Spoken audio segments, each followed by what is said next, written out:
안녕하세요, 뉴스반장입니다. 초등학생은 그렇게 일기를 쓸 수 있습니다. 제가 나를 때렸다. 나쁜 아이다. 내일은 복수를 해줘야지.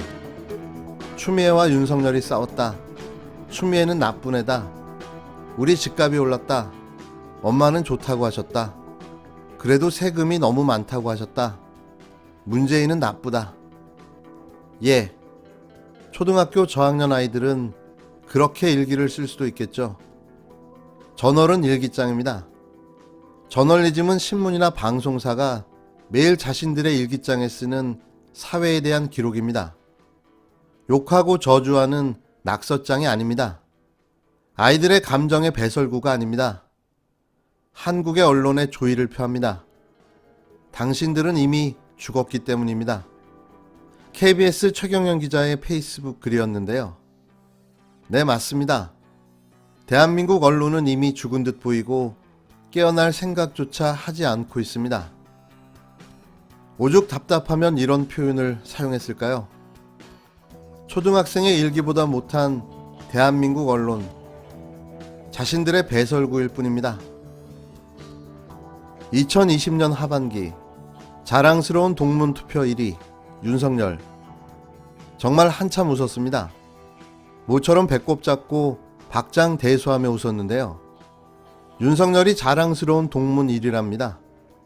그것도 대한민국 대표 지성이라는 서울대학교에서 나온 결과라는데 정말 마음껏 비웃어줬습니다.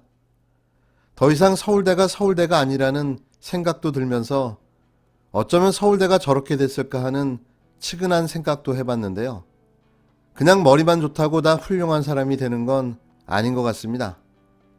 사람이 먼저 되어야 되는 건 아닌가요?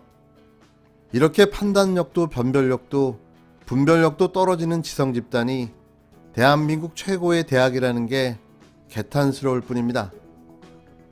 서울대 온라인 커뮤니티 스누라이프에서 진행 중인 2020년 하반기 자랑스러운 동문투표에서 윤석열 검찰청장이 1위를 달리고 있습니다.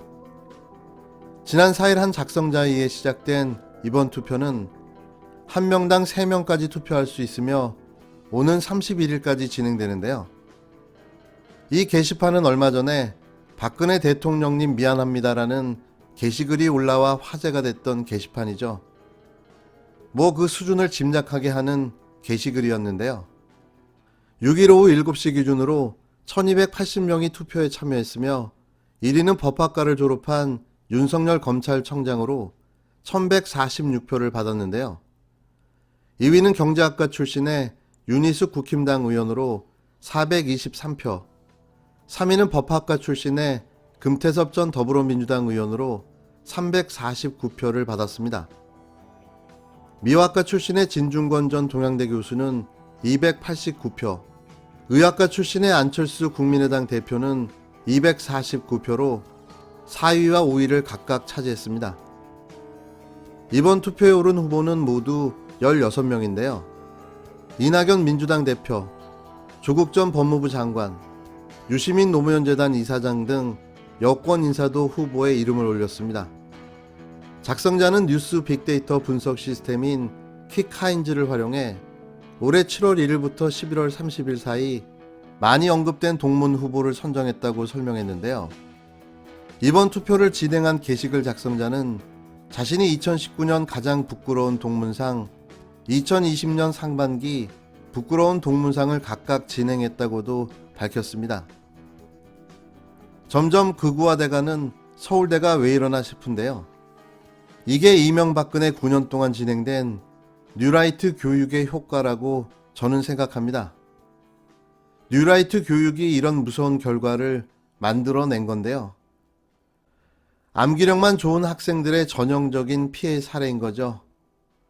안타깝습니다. 그래서 박근혜에게 미안하다고 한 거겠죠. 법무부가 법무부 일선 공무원들을 동원해서 공직 공무와 관련이 없는 민간인 김학의 전 법무부 차관의 실시간 출국 정보 등을 100여 차례 이상 불법으로 뒤졌습니다. 느닷없는 주호영 국힘당 대표의 폭로. 현 정부에서 법무부가 김학의 전 차관을 불법 사찰했다는 의혹을 제기하고 나섰는데요. 이는 검찰에서 법무부를 압수수색할 빌미를 제공하기 위한 노림수로 보여집니다. 추미애 법무부 장관의 강력한 개혁 의지로 궁지에 몰리게 된 윤석열 검찰총장에게 썩은 동아줄이라도 내려보내주고 싶은 심정이었을 텐데요. 뭔가 지원을 해주고 싶었던 걸로 보여집니다. 주호영의 헛발질. 아니 이쯤 되면 이건 윤석열 디스라고 봐도 되지 않을까요? 당시의 중앙지검장으로 이 사건을 수사했던 당사자가 바로 윤석열이었고 중앙지검 3차장이 한동훈이었습니다. 웃기지 않습니까? 누워서 침을 뱉어도 유분수지 이건 뭐 하자는 건지 모르겠습니다. 제가 더 궁금한 건 주호영이 어떻게 이 정보를 취득했냐는 건데요. 툭하면 공익제보. 이게 공익제보는 맞나요? 더 기막힌 건 김학의는 일반인이 아니죠. 당시 범죄 혐의자였습니다. 그러니 이건 사찰이 아니라 수사인 거죠.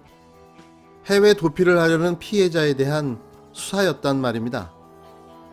그는 범죄 혐의가 사실로 밝혀져 현재 구속 수감된 엄연한 범죄자인데요. 이런 그를 지금 변호하고 나선 건가요? 정말 어이가 없습니다. 더 재밌는 사실은 긴급 출국 금지를 위한 출입국 조회는 법무부도 할 수 있다는 겁니다. 변장까지 하고 가짜 김학의를 만들어 첩보 영화를 찍던 그를 다시 한번 소환해 검찰의 제 식구 봐주기를 되새김질 해주었는데요. 주호영 화이팅입니다. 검찰에 법무부를 상대할 무기를 쥐어주려는 어떤 야당의 전략인 거죠. 그러니까 법무부를 수사해서 압수수색하고 그럴 수 있는 계기를 마련해 주려는 거고, 동시에 국회에서는 이제 법무부 상대로 특검을 주장하겠죠. 그런 전략을 키우는데, 법무부는 이제 이에 대해서 적법하게 확인했다라고 응대를 하고 있어요. 절차에 따라서 이루어진 거다라고 밝혔습니다. 근데 제가 보기엔 법무부를 수사 대상으로 삼으려는 야당의 전략은 있을 수 있는데 그 소재를 김학의 전 차관으로 삼아서 김학의 전 차관을 여기 소환한 거는 실수로 보이네요. 이와 관련해 조수진 국힘당 의원은 최근 법무부가 윤석열 검찰청장에 대한 징계를 청구한 사유 중 하나인 판사 사찰 문건과 연결 짓기도 했습니다. 전형적인 물타기죠. 이게 판사 사찰과 무슨 관계가 있습니까? 조 의원은 김학의 전 차관을 두둔할 생각은 전혀 없다면서도 추미애 법무부 장관은 세평에 의해 작성된 문건도 판사 사찰이라고 규정하고 있다. 오늘 공개한 내용이야말로 누구도 부정할 수 없고 돌이킬 수 없는 불법 사찰이라고 목 놓아 외쳤습니다. 국힘당 한 관계자는 긴급 기자회견이라고 했는데 거기서 김학의가 또 등장해서 의아했다며 김 전 차관의 이미지가 썩 좋지 않아 효과적인 카드는 아닌 것 같다고 말하기도 했는데요. 제가 다 고맙습니다. 주호영의 좌충수. 언제나 개이득이죠. 맨날 모여 앉아서 이런 것만 고민하시나 봅니다. 꼼수, 노림수, 좌충수. 땡큐죠, 땡큐. 땡큐입니다.